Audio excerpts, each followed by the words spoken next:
नमस्कार दर्शकों, जेके प्राइम में आपका स्वागत है और मैं हूं विनोद कुमार। दर्शकों, आज एक मर्तबा फिर डॉक्टर फारूक अब्दुल्ला ने ये स्पष्ट कर दिया है, ये आरोप लगाया है कि भारतीय जनता पार्टी वोट की खातिर समाज को डिवाइड कर रही है। उन्होंने ये भी कहा, कश्मीरी पंडितों का आज फंक्शन था, उस फंक्शन में उन्होंने ये कहा कि कश्मीरी विस्थापित पंडितों का इस्तेमाल किया है, वोट की खातिर इस्तेमाल किया है। बड़े बड़े वादे उनके साथ किए गए, लेकिन एक भी वादा निभाया नहीं गया, पूरा का पूरा वादा खिलाफी की गई। चर्चा करेंगे भूषणलाल भट्ट, नेशनल कॉन्फ्रेंस से ताल्लुक रखते हैं। भूषणलाल जी, आपका स्वागत है। डॉक्टर ताहिर चौधरी, प्रवक्ता है भारतीय जनता पार्टी के। नम्रता शर्मा, नेता अपनी पार्टी। शुरुआत डॉक्टर ताहिर से करेंगे, लेकिन पहले हम आपको दर्शकों को बता देते हैं कि डॉक्टर फारूक अब्दुल्ला ने आखिर कहा क्या और उनका कहने का असल मकसद क्या था। पहले हम ये बता देते हैं। इसी तरह नफरतें पैदा की गई, आज भी नफरतें पैदा की जा रही हैं, सिर्फ आपका वोट लेने के लिए। सिर्फ जागो,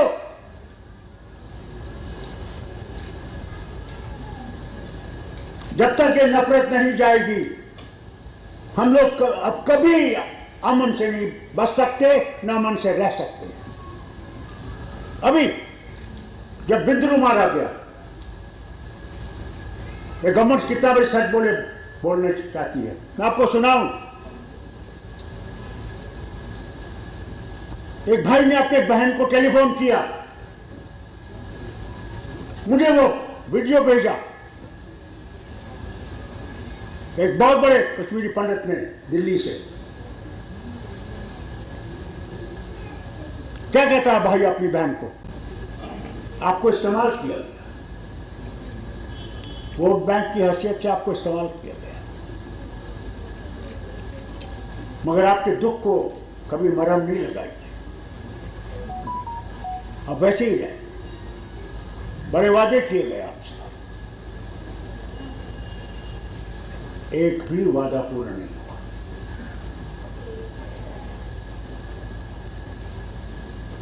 आपने रेजोल्यूशन लाए और सही रेजोल्यूशन, में कोई गलती नहीं। मैं आपसे सिर्फ एक तरफ से माफी मांगना चाहता हूं, हमें माफ करिएगा। शरी कश्मीर आपके लिए उठे जब 47 आया, मजा ले कोई हिंदू भाई या बहन वहां से भागी हो।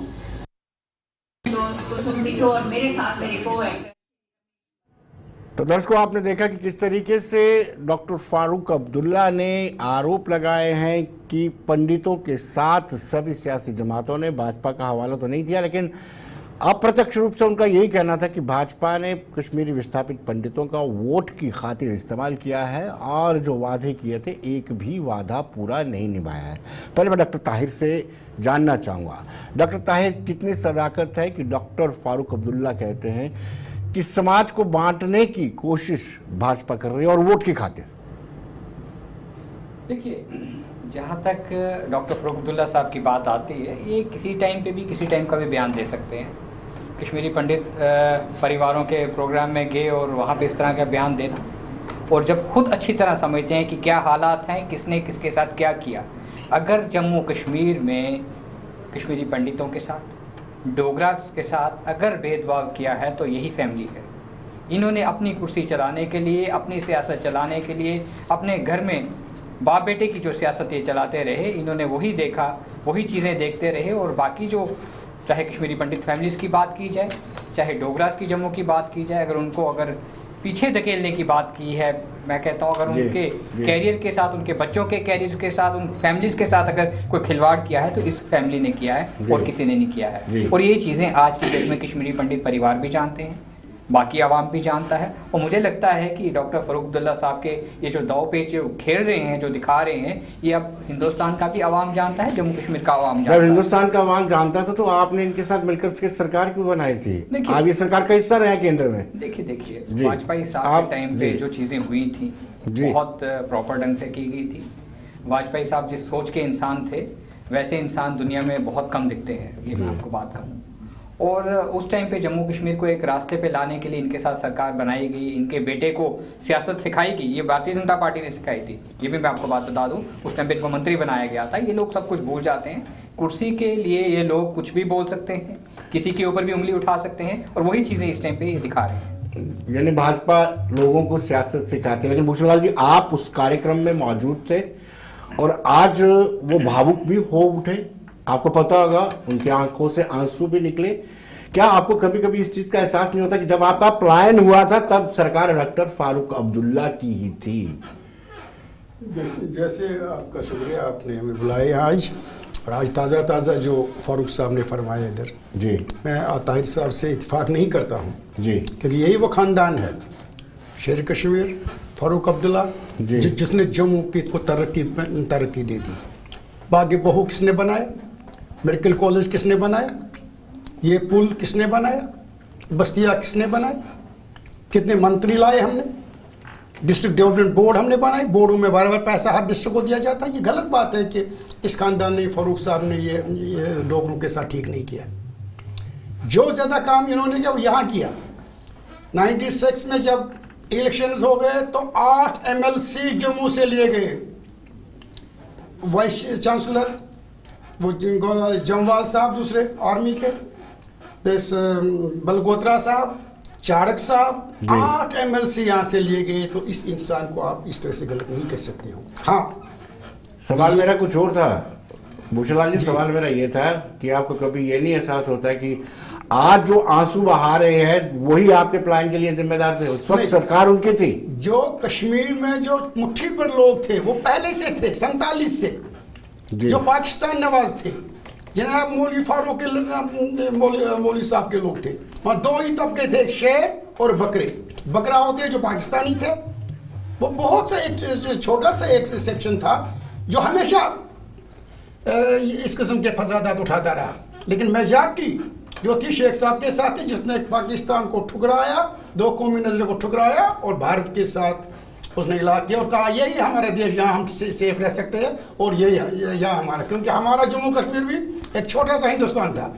यहाँ लद्दाख, तिब्बती, कश्मीरी पंडित, मुस्लिम, डोगरे, क्या कहते हैं इनको, गोजर, बकरवाल, ये तमाम तबके यहाँ है। जैसे पूरे हिंदुस्तान में है, मुख्तलिफ स्टेट्स हैं, फिर ये गुलदस्ता। यहाँ भी ऐसा ही था। यहाँ भी ऐसे लीडर की जरूरत थी जो कम्युनल ना हो, जो एक ही तबके के साथ ना हो। शेख साहब ने उस वक्त भी कहा, जब उन्होंने कहा हमला और खबरदार, हम कश्मीरी थे, जब पाकिस्तानी हमला किया हमने, वहाँ के लोगों ने उस लकड़ी के डंडे उठाकर, मुझे लगता नहीं इतिहास को दोहराना चाहिए, लेकिन उस वक्त हो सकता है कि स्वर्गीय शेख मोहम्मद अब्दुल्ला को कुर्सी नजर आ रही हो तो लगता था कि भारत के साथ रहेंगे तो उनको कुर्सी मिल जाएगी। नम्रता जी, आप हमें बताइए, क्या वाकई में जो भारतीय जनता पार्टी है समाज को विभाजित करके वोट की राजनीति कर रही है?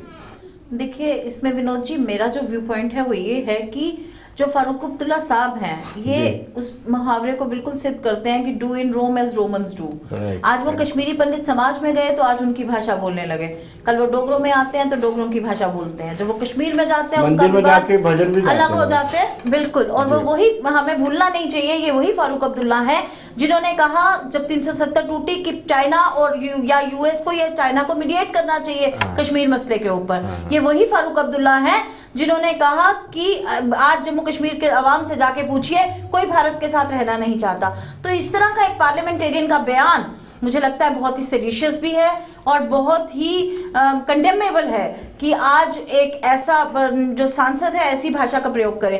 तो आज उनका ये कहना कि कुछ भी नहीं किया गया, 2004 तक यहाँ पे ये नेका ने ही रूल किया है, इन्हीं की सरकारें रही हैं और 2008 के बाद भी यहाँ पे चीफ मिनिस्टर हमेशा से एनसी का रहा। तो जम्मू को और कश्मीर को किस तरह से आपस में बांटा जाए और वोटों की राजनीति क्या होती है, इनसे अच्छा कोई नहीं जानता। ये चीज भूल जाते हैं कि यहाँ जो रहने वाला जम्मू कश्मीर का बाशिंदा है वो शुरू से भारतीय था, 370 से पहले भी भारतीय था, 370 टूटने के बाद भी भारतीय है और वो बाय कन्विक्शन है। यहाँ जो मोहम्मडन्स भी रह गए 47 के बाद, वो बाय आप फोर्स यहाँ भारत के साथ नहीं रहे, वो बाय कन्विक्शन रहे। उनके पास एक खुला था कि आप जा सकते हैं एक इस्लामिक कंट्री की तरफ भी, लेकिन उन्होंने भारत में रहना पसंद किया और सेकुलर माहौल को अपनाया। तो इनके इस विवादित, और मैं एक बात और कहना चाहती हूँ कि हमने देखा कि बहुत लड़ाई हुई, बहुत हमने फसाद भी देखे, लेकिन जम्मू कश्मीर एक ऐसा, जम्मू स्पेशली मैं एक ऐसी जगह आपको बताना चाहती हूँ, एक ऐसी रही जिसमें कभी भी हमने ऐसा हिंदू मुस्लिम विवाद को बढ़ते नहीं देखा। लोग यहाँ संयम प्रश्न, बहुत अच्छे लोग हैं, संयम रखते हैं और अपनी भावनाओं को समझते हैं और सेकुलर पसंद, अमन प्रस्त लोग हैं। इस तरह की भाषा का प्रयोग करके वो सत्ता में बने रहना चाहते हैं। और सियासत को एक और मूव शुरू हो गया है। किसान बिल जब वापस लिए गए उसके बाद पीपल्स डेमोक्रेटिक पार्टी और नेशनल कॉन्फ्रेंस में एक प्रतिस्पर्धा, कंपटीशन का माहौल बन गया है कि हम 370 को भी वापस लाएंगे, सरकार को मजबूर करेंगे। कोई जंतर मंतर में धरना देता है तो कोई पार्लियामेंट के बाहर धरना देता है। क्या अभी भी कोई गुंजाइश आपको लगती है कि वक्त की सुइयां वापस आ सकती हैं? देखिए विनोद जी, मैं जो इसमें मानती हूँ वो ये है डॉक्टर साहब की, मुझे लगता है स्क्रिप्ट शायद डॉक्टर साहब की तरफ से ही जाती है पीडीपी वालों को, महबूबा जी को, जो जंतर मंतर पे, क्योंकि वहां बैठना इतना आसान तो है नहीं जी।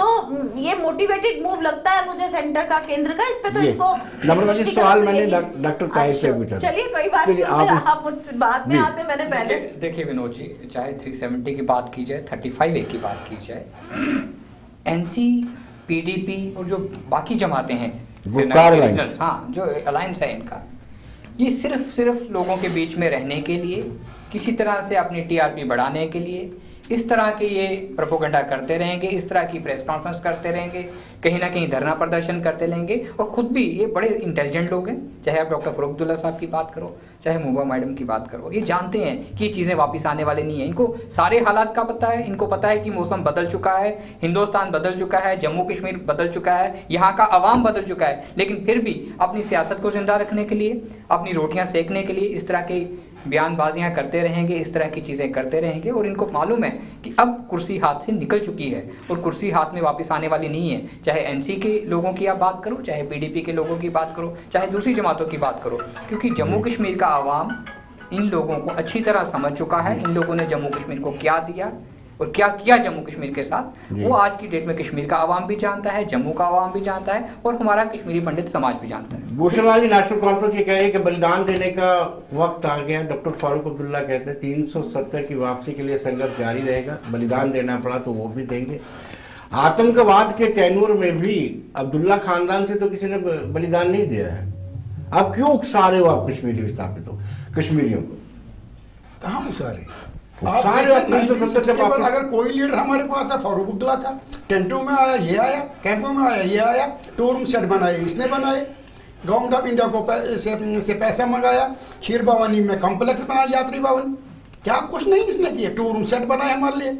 नौकरिया से गवर्नमेंट ऑफ इंडिया को रिक्वेस्ट किया कि मैं जम्मू में नहीं लगा सकता हूँ, इनके लिए पोस्ट है तो कश्मीर में खोलेंगे।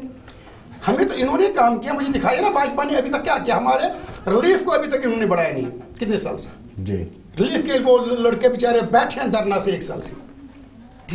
मैं मानता हूँ इनको जबरदस्त हमदर्दी है, जबानी, मगर मैं प्रैक्टिकल चाहता हूँ, प्रैक्टिकल। इन्होंने काम सिमिलर बसाएंगे, अभी तक नहीं बसाया।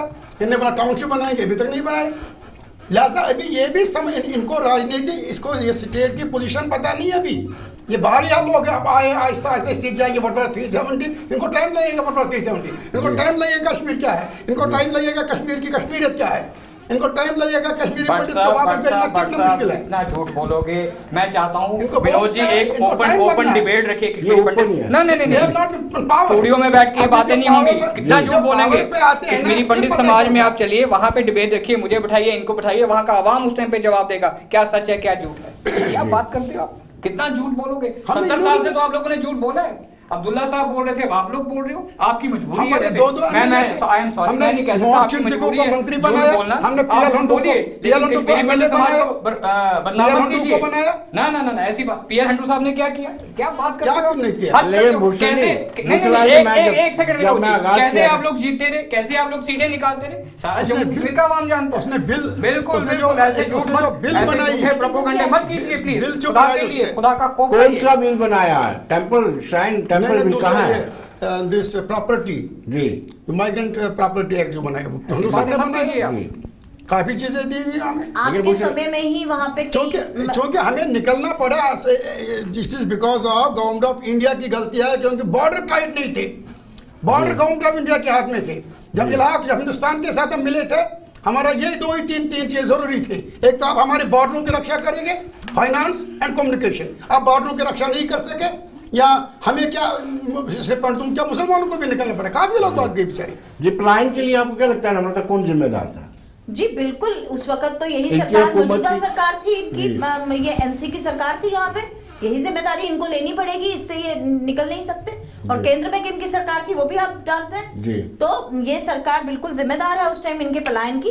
और अभी भी रिहेबिलिटेशन की बातें, को छोड़ा रिहेबिलिटेशन की रोडिया शहीद के लिए। बातें, देखिए एक मिनट, मैं आपके समय में नहीं बोली, रिहेबिलिटेशन की ये बातें करते रहे, आज तक कितने फैमिलीज को ये रिहेबिलिटेट कर पाए हैं? तो इस तरह की बातें, बयानबाजी करना एक अलग बात है, प्रैक्टिकली काम करना एक अलग बात है, और सरकार में हाईएस्ट हेल्म ऑफ अफेयर्स रहना, चीफ मिनिस्टर रहना और फिर भी कुछ ना कर पाना, ये कमजोरियां दिखाना, ये नहीं चलेगा।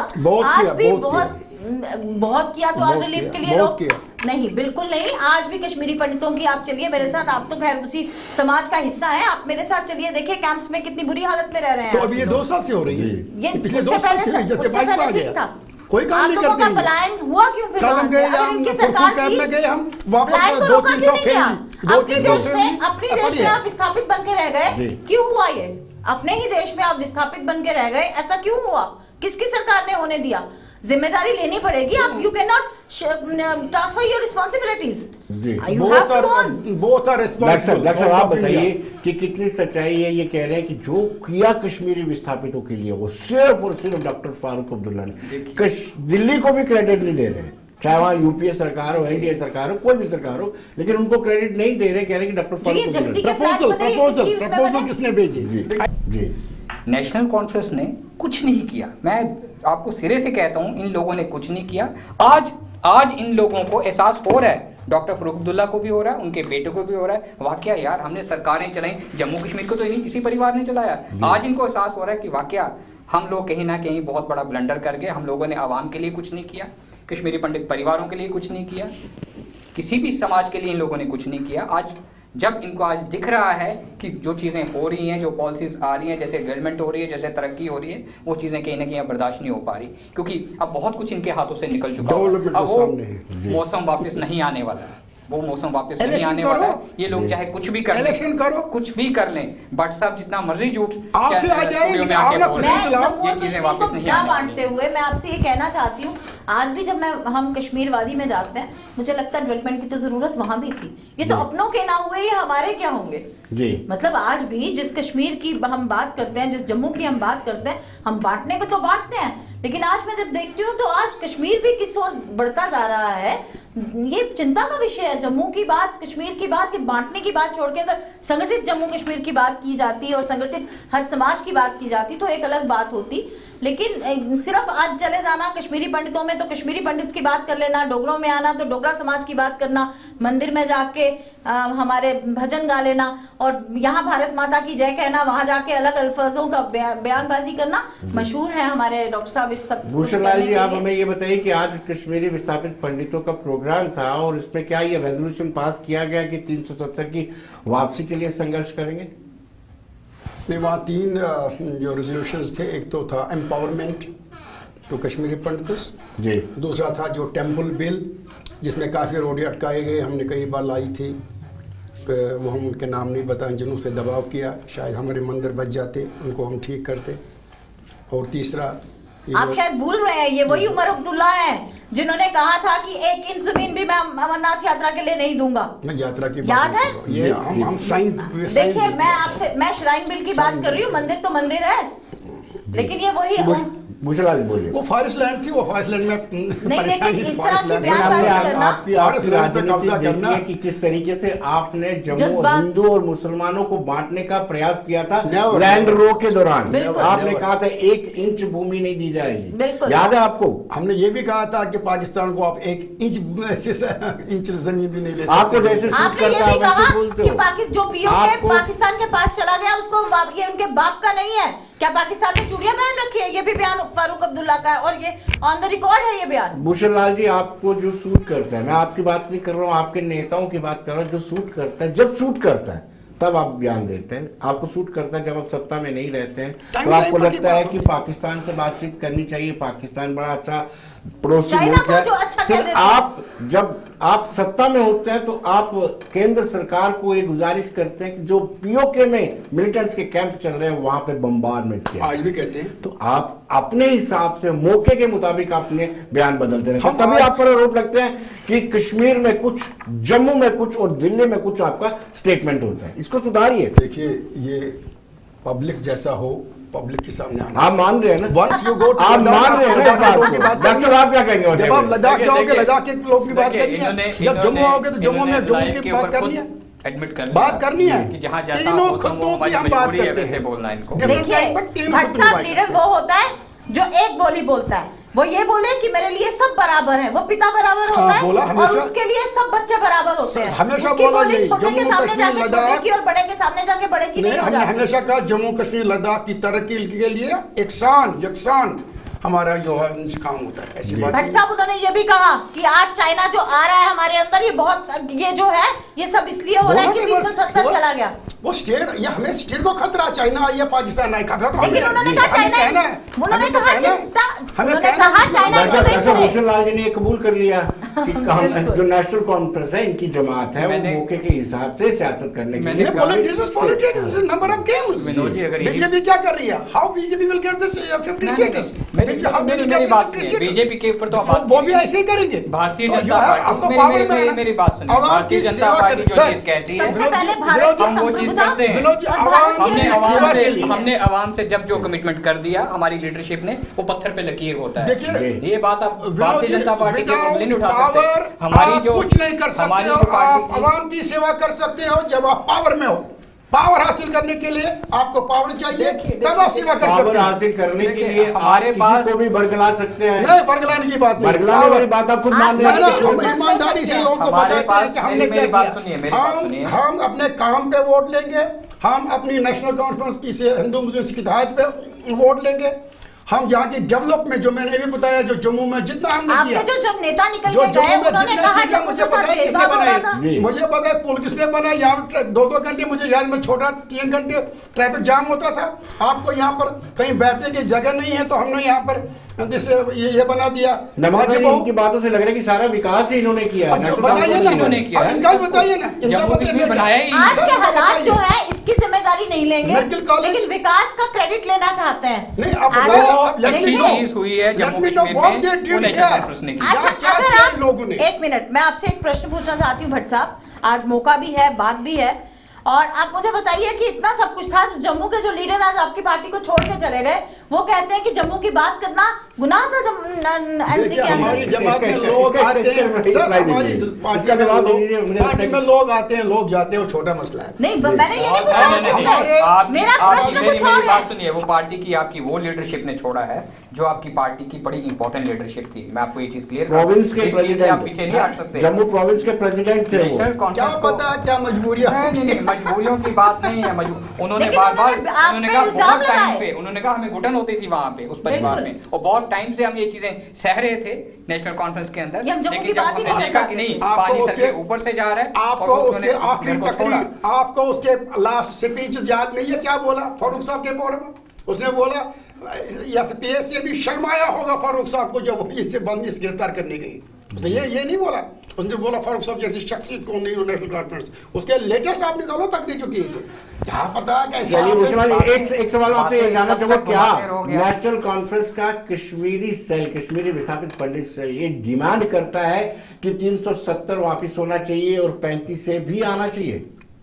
देखिए, ये कोर्ट में है, हम इस पे कोई बात नहीं करेंगे। ऐसे आप खुल के बात करते हैं, आपकी पार्टी नहीं, पार्लियामेंट के बाहर धरना दे रही है और आप क्यों बच रहे हैं? आप खुल के बोलिए ना। फारूक अब्दुल्ला साहब धरना नहीं दे रहे, छोटा तो सा झंडे ऐसा लेके गए हैं पॉलिटिकल संसद के अंदर। एक्टिविस्ट होने के नाते मैं सुप्रीम कोर्ट के बाहर नहीं जाऊंगा। मैं I will wait what supreme court will say. उसके मतलब बाद आप जो लीडरशिप के फाइट साथ करूंगा नहीं है करूंगा। उसमें, जी। मतलब आप यानी आप लीडरशिप के साथ अपनी नहीं लीडरशिप है। के साथ नहीं है, हाँ? आप अपनी लीडरशिप के साथ नहीं I believe my leader, I believe my party. तीनों वो तो साल धरना से- देके उन्होंने गए किया, उसमें। उन्होंने, मेरी पार्टी नहीं तो वहाँ इस कोर्ट में गई, मेरी पार्टी कोर्ट में गई, सो मैं वहाँ पर पार्टी। डॉक्टर साहब, ये नेशनल कॉन्फ्रेंस वाले कंफ्यूज हैं या फिर ये जनता को कंफ्यूज करना चाहते हैं? देखिए, नेशनल कॉन्फ्रेंस इस टाइम पे एक डूबते हुए जहाज की तरह है जम्मू कश्मीर में, और इनकी यही कोशिश चल रही है इनकी हाईकमान की, डॉक्टर फारूक अब्दुल्ला साहब की, कि किसी तरह से जम्मू कश्मीर के आवाम को गुमराह करते रहें, उस मिशन में कामयाब हों और किसी तरह से पब्लिक के बीच में जाने की जगह बनती रहे। कहीं ना कहीं इनको अपने रास्ते, अपने कदम इनके लटखड़ा रहे हैं, इनके रास्ते सुकड़ते जा रहे हैं और जगह बनाने के लिए इस तरह की बयानबाजी, इस तरह का प्रोपोगंडे ये कर रहे हैं। मुझे लगता है ये चीज़ें लंबे टाइम तक नहीं चलेंगी और जम्मू कश्मीर का आवाम इनको बेहतर ढंग से जवाब देगा जब राइट टाइम आएगा। क्या आपको नहीं लगता कि भाजपा को भी जम्मू कश्मीर का आवाम जवाब देगा? देखिए जिस तरीके से आपने 5 अगस्त 2019 को राज्यसभा में, उसके बाद लोकसभा में वादे जो किए थे जम्मू कश्मीर की आवाम के साथ कि 370 हर्डल था, 370 की वजह से एम्प्लॉयमेंट जनरेट नहीं हो रही, विकास नहीं हो रहा है, एक नया शब्द इस्तेमाल करते हुए दूध की नदियां बहा रहे हैं। मैं बिल्कुल, मैं आपको इस चीज़ के लिए, मैं पार्टी का एक स्पोक्स पर्सन होने के नाते जी, मैं भट्ट साहब की तरह नहीं हूँ कि इनकी लीडरशिप कुछ के और ये यहाँ पे माने ना। मैं आपको चीज़ लिख के देता हूँ, यहाँ पे साइन करके देता हूँ कि हमारी हाईकमांड ने जितने कमिटमेंट जम्मू कश्मीर के आवाम के साथ किए हुए हैं वो पत्थर पे लकीर हैं। वो चीज़ें चाहे प्रधानमंत्री साहब ने की हैं, चाहे होम मिनिस्टर साहब ने की हैं, चाहे हमारे प्रेसिडेंट ने कही हैं, रविंद्र रैना साहब ने, हम वो चीज़ें पूरी करेंगे। और जम्मू कश्मीर के आवाम के साथ हमारा, विनोद जी, जीना भी इन लोगों के साथ है, मरना भी हमारा इन लोगों के साथ है। हम इन आवाम के लिए, यहाँ के यूथ के लिए, यहाँ के बच्चों के लिए हम सब कुछ करने के लिए तैयार हैं। जो वर्बल दी जाती है या रिटर्न में दी जाती है? हम रिटर्न, आपने पार्टी हेडक्वार्टर के बाहर जो आईटीबीपी के उम्मीदवार थे उनको कहा था कि आपको हम एज रिलैक्सेशन दिलवाएंगे, और कितने वादे बहुत सारी चीजें हैं विनोद जी, एक दो चीज नहीं है, बहुत सारी दिखते हैं। आज जो युवा बेरोजगार घूम रहा है, सभी चीजें हम पूरी करेंगे। हम जम्मू कश्मीर के अवाम के लिए, जम्मू कश्मीर के अवाम के लिए भारतीय जनता पार्टी का जो कमिटमेंट है उसके ऊपर हम खरा उतरने के लिए, हमें चाहे सड़कों पे आना पड़ेगा, कुछ भी करना पड़ेगा, हम करेंगे जब तक हम वो चीजें पूरी नहीं करेंगे। मैंने कहा ना, भारतीय जनता पार्टी जो चीज कहती है वो चीज हम पूरी करते हैं। आपको नहीं लगता कि ये भी बरगला रहे हैं? नहीं, हम नहीं बरगलाते। मैंने आपको ये चीज क्लियर कर दी, भारतीय जनता पार्टी जो चीज कहती है हम कभी ऐसी चीजें नहीं करते। इनके जितने भी वादे थे विनोद जी, अभी तक तो किसी वादे पे पूरा नहीं उतरे, लेकिन मैं यही नहीं, कोई वादा, सिर्फ 370 तोड़ने का इनका जो लक्ष्य था वो इन्होंने पूरा किया। लेकिन उसके बाद इन्होंने, मुझे बताइए आज एम्प्लॉयमेंट का क्या हाल है? आज कितना अनएम्प्लॉयड यूथ घूम रहा है, आज हर जगह स्ट्रीट पे आज प्रदर्शन है, प्रदर्शनों का शहर बन गया है जम्मू। मेरी बात सुनिए, देखिए आप मेरी बात सुनिए। देखिए आज भी आप ही की प्रॉक्सी सरकार है जो लेफ्टिनेंट गवर्नर द्वारा चलाई जा रही है। इस टाइम पे जम्मू कश्मीर में हम लोग पावर में नहीं है। एलजी साहब देख रहे हैं, उनकी एडमिनिस्ट्रेशन देख रही है। मेरी बात सुनिए, नहीं, देखो एलजी साहब की कुर्सी के ऊपर ऐसी उंगली उठाना कि एलजी साहब की, ये आप जैसे ये चीजें नहीं, आप लाइव के ऊपर मीडिया में आके कहोगे जी एलजी साहब किसके हैं? जी बिल्कुल, जेएनके में हमारी सरकार नहीं है, प्रॉक्सी सरकार है जो बीजेपी चला रही है। ये चीजें आप लोग लंबा भी इसलिए कर रही है कि हमारी सरकार चल रही है। ये चीजें बिल्कुल आज जो करप्शन की हालत है, आज आप हालात देखिए। नहीं, मैं आपको डॉक्टर साहब एक चीज आप बता दीजिए कि क्या ये भारतीय जनता पार्टी से ताल्लुक नहीं रखते हैं एलजी साहब? क्या ये एक वक्त में सेंटर में एमओएस मेरी बात सुनिए विनोद जी, एमपी रहे, मंत्री रहे, बीजेपी के रहे, लेकिन जब वो इस कुर्सी पे आ गए उनके लिए सभी लोग बराबर हैं, सभी पॉलिटिकल पार्टीज बराबर है। उनके ये नहीं है कि मैं बीजेपी का हूं तो मैं उनके लिए ज्यादा इंपॉर्टेंट हूं, या ये पीछे ये ऐसा बोर्ड के पंडितों को हम सेफ्टी देंगे, मेरी सिक्योरिटी ले, मेरी जिप्सी ले गए। इनको पता है जिप्सी और लेकर ये हम हमारी पार्टी में आएगा, अपनी पार्टी में जाएगा। मैंने बोला नहीं, आप जहाँ हैं वहीं पे रहिए, आप पार्टी चेंज नहीं करना। मैं बस में जाऊंगा, बस में गया श्रीनगर, आप पार्टी में है उसी में रहिएगा, आप नहीं पार्टी चेंज किया जाएगा। बहुत इंपॉर्टेंट। आप मतलब ये एलिगेशन लगा रहे हैं कि ये सत्ता का इस्तेमाल करते हैं, पावर का इस्तेमाल करते हैं, जिप्सी के लिए गए, सिक्योरिटी के लिए गए, कमांडोज के लिए गए। और ये जो दूसरी पार्टियां भी मना रहे हैं उसमें भी क्या हुआ, पुरानी शराब नहीं बोतल में, वो हमारे लोगों जो अपनी पार्टी के लिए आप जिक्र कर रहे हैं। मैं वही बिजनेसमैन हूं, जी कोई बिजनेसमैन था जी, आप इनसे जवाब लीजिए। नहीं, मैं देता हूं जवाब। बिजनेसमैन थे, वो कहते हैं ना, वो मेरी बात मेरी वो सोफी साहब कहते हैं सेकंड टीम है बीजेपी की। नहीं, क्योंकि आप क्या इल्जाम लगाएंगे जो खुद देखिए इसमें पत्थर वो मारे, आप तो किसका इल्जाम लगाते हैं? आप तो उनके साथ पहले रह चुके हैं। इन्होंने कहा कि उमर साहब को तो सियासत भी हमने रखा है। जी नहीं, इन्होंने कहा सियासत ही, जी नहीं, आपने यूनियन मिनिस्टर रहे हैं वो, और इन्होंने कहा सियासत ही उनको भाजपा साहब ने सिखाई। मेरी बात, चाहे पीसी की बात करो आप, चाहे आप अपनी पार्टी की बात करो, जाहिर सी बात है ये उस पार्टी के लोग थे, वहां के लोग थे, वहां के लीडर्स थे, लेकिन एक इनकी- सोच है हमारी इनकी कुछ अलग। सोच थी। इनको जब लगा कि सही क्या है गलत क्या है, इन्होंने छुटकारा किया। इन्होंने जी, कहा भाई जी। हम कहा था क्या 5 अगस्त के बाद लोगों के बैठे मसले हुए हैं। मिसाइल खत्म हो गए हाँ, थे? जी। बुखारी लोग साहब बाहर ने निकले। झंडा चलिए उठाया, चलिए चलिए आइस ब्रेक की। जी भूषण आज समय का बाबा, आप हमारे कार्यक्रम में, डॉक्टर ताहिर आपका बहुत बहुत शुक्रिया, नम्रता जी आपका भी बहुत बहुत शुक्रिया। Thank you। तो दर्शकों बने रहिए देश दुनिया की खबरों के लिए और मुझे दीजिए इजाजत। नमस्कार। Thank you.